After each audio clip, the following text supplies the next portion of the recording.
Hi friends, welcome to Shylas kitchen. கொள்ளு ரசம் எப்படி பண்ணுறதுன்னு பார்த்துடலாமா? வீடியோ ஸ்கிப் பண்ணாமல் பாருங்கள், அப்போ தான் தெரியும். இப்போ கொள்ளு ஒரு 1/4 கப் எடுத்து வச்சுருக்கேன். அதுக்கு ஒரு 6 பல் பூண்டு, தட்டின பூண்டு ஒரு 3 பல், கொத்தமல்லி, கருவேப்பிலை, ஒரு 3 தக்காளி, ஒரு எலுமிச்சைப்பழம் அளவு புளி ஊற வச்சுருக்கேன். அதை அப்புறம் கரைச்சிக்கலாம். அதுக்கு முன்னாடி கடாயை நல்லா ஹீட் பண்ணிவிட்டு அதில் நம்ம எண்ணெய் ஆயிலெலாம் சேர்க்காம கொள்ளு வறுத்துக்கலாம்.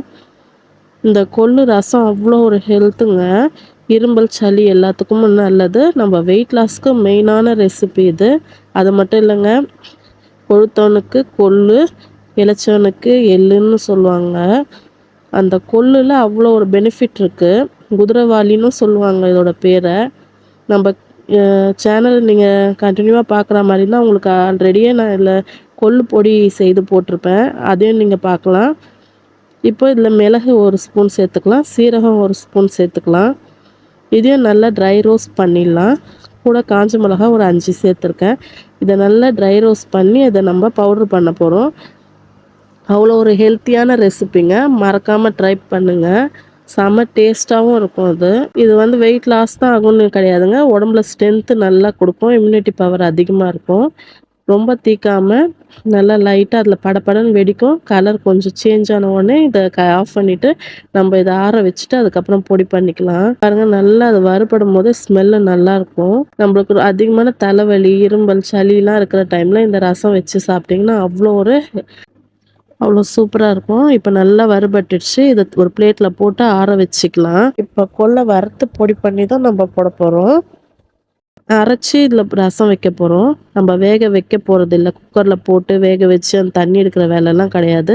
இப்போ இந்த ஆறுனதை ஒரு ஜாரில் போட்டுட்டு இது கூட 6 பல் பூண்டு போட்டு இதை பவுட்ரு பண்ணி எடுத்துக்கலாம். டக்குன்னு குயிக்காக இப்போ கொள்ளை வேக வச்சு செய்யணும்னா நம்ம இப்போ பிஸி டைமில் முடியாது.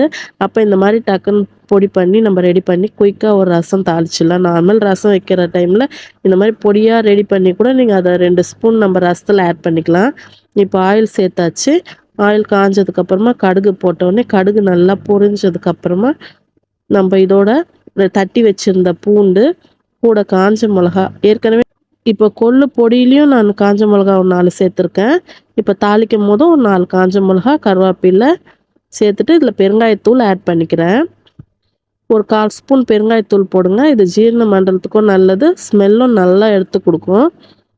இதோட இப்போ நம்ம தக்காளி போட்டு எண்ணெயில் நல்லா வதக்கிடலாம். இப்போ நார்மலாக ரசம் வைக்கும்போது நம்ம புளியில் தான் கரைச்சி பிழிஞ்சு அதில் ஊற்றுவோம். பட் அது இல்லாமல் நம்ம இந்த ஆயிலே இந்த தக்காளியை நல்லா வதக்கிட்டு அதுக்கப்புறம் வைக்கும்போது இதோட டேஸ்ட்டே சூப்பராக இருக்கும். கிராமத்துலலாம் இந்த மாதிரி தாங்க பண்ணுவாங்க. நம்ம கிராமத்து ஸ்டைலில் பண்ணலாம். இதோட கல்லுப்பு சேர்த்துக்கலாம். இதை நல்லா ஆயிலே கொஞ்சம் நேரம் வதக்கி விட்டுட்டு இப்போ இந்த ஆயிலே அந்த பவுடரையும் இதில் ஆட் பண்ணிக்கலாம். இதை போட்டு அதை வதக்கும் போதே நம்மளுக்கு எவ்வளோ கோல்டு இருக்கும் போதும் இந்த ஸ்மெல் அப்படியே நம்மளுக்கு அந்த ஃப்ளேவர் வருங்க. அவ்வளோ ஒரு அரோமா, அந்த கொள்ளோட ஸ்மெல்லு நல்லா கம கம கமன்னு இருக்கும். சொல்ல வார்த்தையே இல்லைங்க. இப்போ அந்த கொள்ளு பொடியோடு நம்ம கரைச்சி வச்சுருந்த இந்த புளி தண்ணி ஊற்றிருக்கேன். இப்போ இதுக்கு தேவையான அளவு கூட தண்ணி வேணும்னா நீங்கள் சேர்த்துக்கோங்க. நான் இப்போ இதில் தண்ணி இன்னும் கொஞ்சம் சேர்க்குறேன். பாருங்க, அவ்வளோதாங்க. இப்போ இதில் ஒரு நுரை வர்ற வரைக்கும், ஒரு கொதி வர்ற வரைக்கும் நம்ம இந்த ரசத்தை அப்படியே வைக்க போகிறோம். உள்ளேயே நல்லா அந்த கொள்ளு வெந்து நுரைச்சி அந்த ரசம் வருது பாருங்கள். ஸ்மெல்லு ஊரையே தூக்கும். இந்த சளி ஜுரத்துக்குலாம் இந்த ரசம் அவ்வளோ டேஸ்ட்டாக இருக்கும். அது மட்டும் இல்லைங்க, நம்மளுடைய வெயிட் லாஸுக்கு மெயினான சூப்பர் ரெசிபிங்க. இப்போ இது நல்லா நுரைச்சி வந்ததுக்கப்புறம் இந்த கொத்தமல்லி தூவணுன்னு அப்பப்போ அந்த ரசத்தை பார்க்கும்போது அவ்வளோ சூப்பராக இருக்குது. இது சூப்பராக மட்டும் இல்லைங்க, நீங்கள் சாப்பிட்டு பாருங்கள், செம்ம டேஸ்டியாக இருக்கும். நம்ம குட்டீஸ்க்கெல்லாம் இந்த மாதிரி கொடுத்து பாருங்கள் சளி பிடிச்சிருக்க டைமில். மற்றபடி கொழுத்தவனுக்கு கொள்ளும், இளைச்சவனுக்கு எள்ளும் கொடுக்கணும். இந்த கொழுத்தவங்களுக்குன்னா நம்மலாம் வெயிட் லாஸ் பண்ணுறவங்களுக்கெல்லாம் இந்த ரசம் வரப்பிரசாதம் தாங்க சொல்லுவேன். இப்போ ஒயிட் ரைஸில் சுட சுட சாதத்தில் இந்த சூடான ரசத்தை ஊற்றி, எனக்கு உண்மையில் அந்த கோல்டு தலைவலிக்கெல்லாம் இதை சாப்பிட்டோன்னே அவ்வளோ ஒரு கொஞ்ச நேரத்துலேயே இந்த ரிலீஃப் கிடச்சிது. அதே மாதிரி நீங்களும் ட்ரை பண்ணி பாருங்கள். நல்லா சுட சுட இந்த ரசத்தை ஊற்றி இது கூட நான் உருளைக்கிழங்கு பட்டாணி தொக்கு பண்ணி வச்சுருந்தேன். அதுவும் கூட அந்த அப்பளத்தையும் வச்சு சாப்பிடும் போது இருக்க டேஸ்ட் இருக்குது பாருங்கள், அது வேறு லெவலு.